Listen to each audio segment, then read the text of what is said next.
এটা হলো নগদ $1000। আর যদি তুমি কোনো কারণে এত টাকা হঠাৎ পেয়ে যাও কোনো বাধা ছাড়াই, তাহলে তুমি কিভাবে খরচা করবে?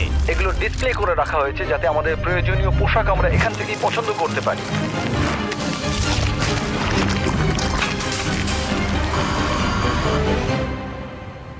ঠিক আছে, কিন্তু উগান্ডাতে বসবাস করা কয়েক হাজার মানুষ এটাকে অন্যভাবে খরচা করবে।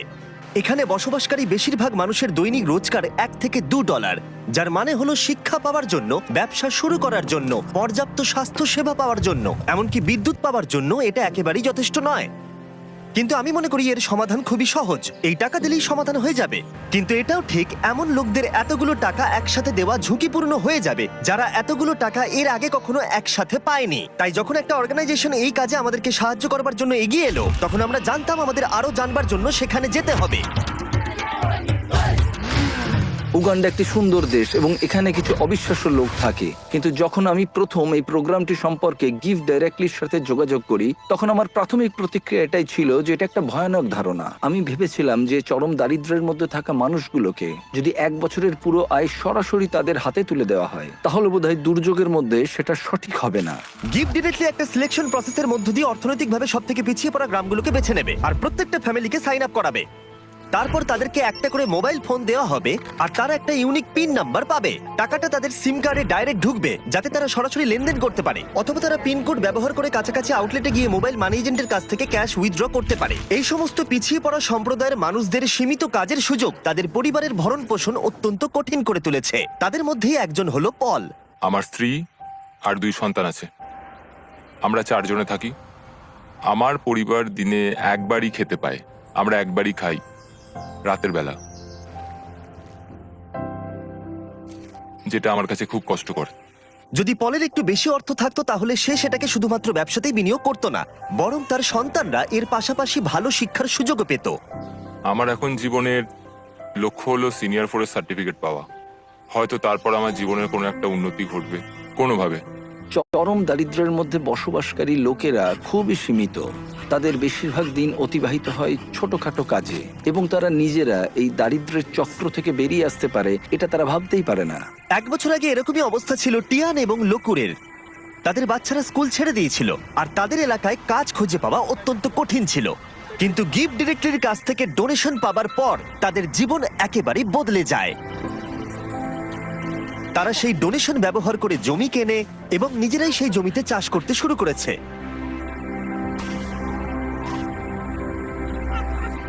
তারা একটা গ্রেন মিলও কিনেছে এবং তারা এখন গোটা সম্প্রদায়ের জন্য শস্য প্রক্রিয়াকরণ করে অল্প প্রফিটও করছে। তারা এখন তাদের সেই প্রফিট দিয়ে নিজেদের বাড়িতে একটি দোকান খুলতে চায়। তার সাথে লোকুরে এখন গ্রামের মধ্যে একটা রিফুয়েলিং স্টেশনও চালু করেছে। এই প্রোগ্রামটি কি করতে পারে তার জ্বলন্ত উদাহরণ এটা, কারণ এর ফলে তাদের ব্যবসা এবং অর্থনীতি দুটোরই উন্নতি হয়। তাও আমাদের সন্দেহ ছিল এই ডিরেক্ট ক্যাশ দেওয়াটা কতটা কাজে আসবে। আমরা জানতে চাইছি এতে ওদের কি কি সুবিধা হবে ওদের ট্র্যাডিশনাল সিস্টেমগুলোকে কাজে লাগিয়ে। তাই আমরা স্থানীয় গিভ ডাইরেক্টলি ফিল্ড অফিসার সিলভেস্টোর সাথে দেখা করলাম। আমি এই কমিউনিটির মধ্যেই থাকি, আমি কারামোজাতে কাজ করি। আমি এখানেই জন্মেছি এবং এখানেই বড় হয়েছি। আমার ক্ষেত্রে যেটা হয়েছিল, যখন আমি বড় হচ্ছিলাম, মানে যখন আমি স্কুলে পড়ছিলাম, বিশেষত যখন আমি সেকেন্ডারি এডুকেশনের জন্য পড়ছি, আমার বাবা মায়ের কাছে অতটা টাকা ছিল না যাতে তারা আমার পড়াশোনা আরো এগিয়ে নিয়ে যেতে পারে। তাই আমাদের বাড়িটা বিক্রি করে দেয় যাতে আমি স্কুলে যেতে পারি। সেটা ছিল আমার কাছে আমার স্বপ্ন বিক্রি করে দেওয়ার মতো, আমার সবকিছু বিক্রি করে দেওয়ার মতো। এটা ছিল এক চরম দারিদ্রতা, আমাদের কাছে কোনো কিছুই ছিল না। যখন আমি গিভ ডাইরেক্টলিতে জয়েন করলাম, আমি বুঝতে পারলাম যে এটা অনেক অনেক আলাদা। আগে আমি যাদের সাথে চ্যারিটি করেছি তাদের থেকে অনেক আলাদা। গিভ ডাইরেক্টলি আমাদের ডিরেক্ট ক্যাশ দেয়, সেই ক্যাশটা আমাদের কমিউনিটির মধ্যে যায় আর সেই ক্যাশটা আমাদের কমিউনিটির বিজনেসও বাড়ায়। এই ক্যাশটার বদলেই আমরা আমাদের চাহিদা পূরণ করতে সমর্থ হই। মানুষ দারিদ্র্যের মধ্যে আটকে পড়েছে প্রচেষ্টার অভাব বা সামর্থ্যের অভাবে নয়, সুযোগের অভাবে তারা দারিদ্র্যের মধ্যে আটকে পড়েছে। তাদের মধ্যেই একজন হলো জোসেফ, যিনি গ্রামের প্রধান। কেউ কেউ অনেক দূরের জমির মালিক, তাই আপনার যেটা সব থেকে বেশি দরকার সেটা হলো টাকা, যাতে আপনি কাছাকাছির মধ্যে জমি কিনতে পারেন। আমরা এই ঘাসের বাড়ি তৈরি করি আর উই পোকা এই ঘাসগুলো খুব দ্রুত খেয়ে নেয়, তাই খুব বেশি দিন এই বাড়িগুলো থাকে না। আমরা পরের বছর আবার এগুলো তৈরি করি, ধ্বংস করি, আবার তৈরি করি, এভাবেই চলতে থাকে। কিন্তু এই গ্রামে বাড়ির সমস্যাই একমাত্র প্রধান সমস্যা নয়। ক্ষুধা, দারিদ্রতা এবং শিক্ষার অভাব এই সমস্ত সম্প্রদায়ের মানুষদের অন্যতম প্রধান সমস্যা। তার নিজের গ্রাম পরিচালনা করার বোঝা ছাড়াও জোসেফ গুরুতর স্বাস্থ্য জটিলতায় ভুগছে।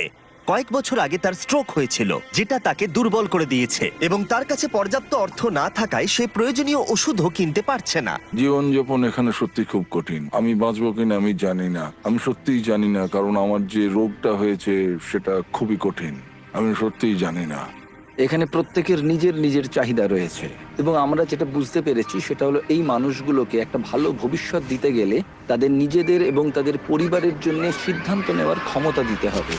তাই আমরা ঠিক করেছি গিফট ডিরেক্টলির সাথে যুক্ত হয়ে এই গ্রাম এবং আশেপাশের 300টি পরিবারকে অর্থ অনুদান করে সাহায্য করব তাদের উজ্জ্বল ভবিষ্যতের জন্য। তাই যখন গিফট ডিরেক্টলি টিম গ্রামগুলোর চূড়ান্ত তালিকা প্রকাশ করছিল, যেটা করতে সারাদিন সময় লাগবে, তখন ড্যান এবং ড্যারেন গ্রামটা ঘুরে দেখলো, যেখানে তারা ছুরি ধার দেবার যন্ত্র দেখতে পেল। তোমার কি মনে হয় এটা আমরা আরো ভালো করতে পারবো? হ্যাঁ, আমার মনে হচ্ছে আমরা ভালো করব।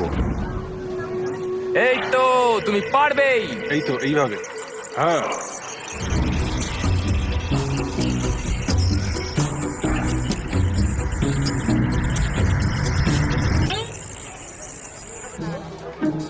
এবার এখন এগুলো টেস্ট করার সময়। ওরা কি টেস্ট করার জন্য চিকেন এনেছে? না, ওরা আমাদের জন্য চিকেন আনেনি। আমাদের পেছনে এখন অনেক লোক দাঁড়িয়ে আছে আর ওরা দেখবে যে সব থেকে ভালো কে ছুরি ধার দিয়েছে। যদি তোমরা ফুটেজটাকে রোল ব্যাক করে দেখো তাহলে দেখতে পাবে ড্যারেনকে একজন অ্যাসিস্ট করছে ছুরিটা ধার দেওয়ার জন্য, আর আমি পুরোটা একা একা করে গেলাম।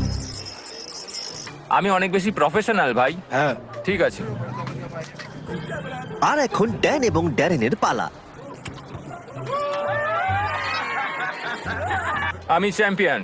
হ্যাঁ হ্যাঁ, তুমি চ্যাম্পিয়ন, তুমি champion, চ্যাম্পিয়ন। ড্যারেন হার মানতে না পেরে অন্য কিছু চেষ্টা করলো। সমগ্র আফ্রিকা জুড়ে লোকেরা তাদের মাথার ওপরে জিনিসপত্র বহন করে থাকে। ড্যান আর আমি এখন সেটাই চেষ্টা করতে যাচ্ছি। ওরে বাপরে। দাঁড়াও। আরে তুমি দাঁড়াও। ইয়া। তুমি কি ঠিক আছে? তোমার হাত নিচে তো? হ্যাঁ। তুমি এটা নিয়ে দাঁড়িয়ে আছো কি করে? ঠিক আছে। তুমি তৈরি তো? ও, আমি জিতে গেছি। হতেই পারে না। ঠিক আছে, এইটা ড্যারেন জিতলো, কিন্তু ওর ব্যাগটা। তুমি এটা কিভাবে করছো?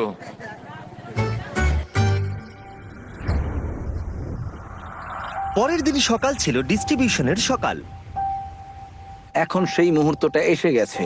সমস্ত টাকা 10 মিনিটের মধ্যে ট্রান্সমিটেড হয়ে যাবে। এই মানুষগুলো অবশেষে তাদের দারিদ্র্য থেকে মুক্তি পাওয়ার একটা সুযোগ পাচ্ছে, যা নিয়ে তারা সারা জীবন লড়াই করছিল। কিন্তু গ্রামের মধ্যে জোসেফ ছিল সবচেয়ে বেশি উদ্বিগ্ন, কারণ তিনি জানতেন এই অনুদানটি তার এবং তার পরিবারের জীবন কতটা বদলে দেবে। এটা ছিল সেই মুহূর্ত যার জন্য তারা অপেক্ষা করছিল, তাই গোটা সম্প্রদায় ছিল নার্ভাস এবং এক্সাইটেড।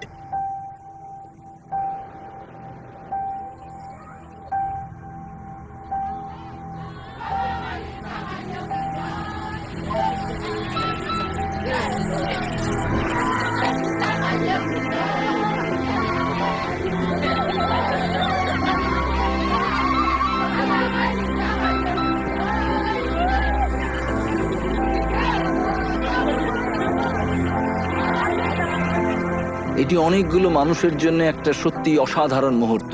এটা শুধুমাত্র এই মানুষগুলোর জন্য নয়, বরং তাদের সন্তান এবং পরবর্তী প্রজন্মের জন্যও সুযোগ।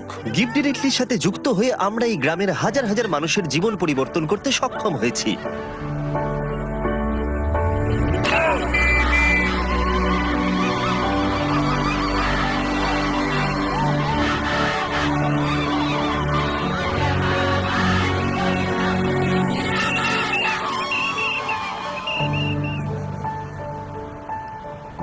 টেক্সট মেসেজ পাওয়ার পর এখন সময় তাদের টাকাগুলো উইথড্র করবার।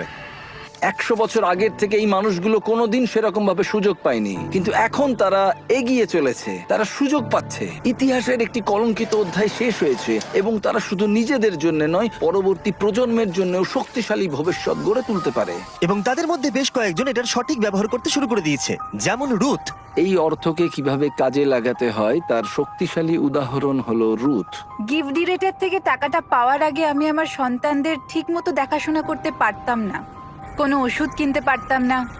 আমি একজন হাউসওয়াইফ ছিলাম, আমাদের জীবন খুব কষ্টে কাটছিল। কিন্তু প্রতিকূলতা সত্ত্বেও রুথ গিফট ডিরেক্টলির সাহায্যে তার স্বপ্নগুলো সত্যি করতে দৃঢ়প্রতিজ্ঞ ছিল।